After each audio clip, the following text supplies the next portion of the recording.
চাঁদপুরের ফরিদগঞ্জে পুলিশ পরিচয় দিয়ে ছিনতাইকালে দুই ছিনতাইকারীকে আটক করে পুলিশে দিয়েছে এলাকাবাসী।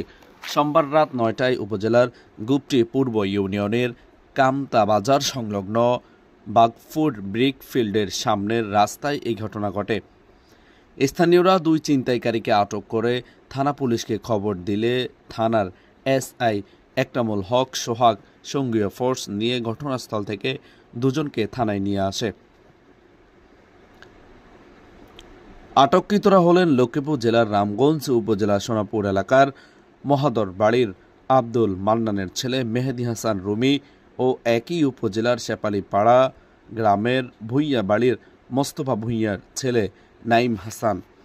থানার অভিযোগ সূত্রে জানা গেছে, মামুন হায়দার পাটোয়ারি নামে ইট ব্যবসায়ী উপজেলার মুন্সিরহাট বাজার থেকে কাটাখালী যাওয়ার প্রতিমধ্যে দ্রুত গতিতে পেছন থেকে এসেই আমার পথরোধ করে। এরপর থানা পুলিশ পরিচয় দিয়ে গাড়ির কাগজপত্র দিতে বলে।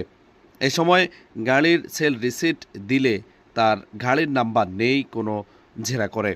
তাদের বললাম, গাড়ি কিনেছি ৩ দিন পূর্বে, এখন নাম্বার আসবে কোথা থেকে? তারা আমাকে থানায় নিয়ে যাবে বলে ভয়ভীতি দেখায়।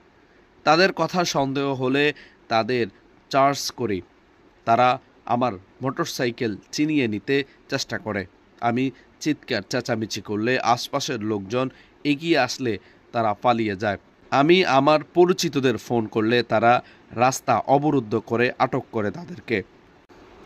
এ বিষয়ে ফরিদগঞ্জ থানার অতিরিক্ত দায়িত্বপ্রাপ্ত অফিসার মিন্টু দত্ত জানান, দুই ছিনতাইকারীকে আটক করে তাদের বিরুদ্ধে মামলা দায়ের করে ৪ জুন মঙ্গলবার বিকেলে আদালতে প্রেরণ করা হয়েছে।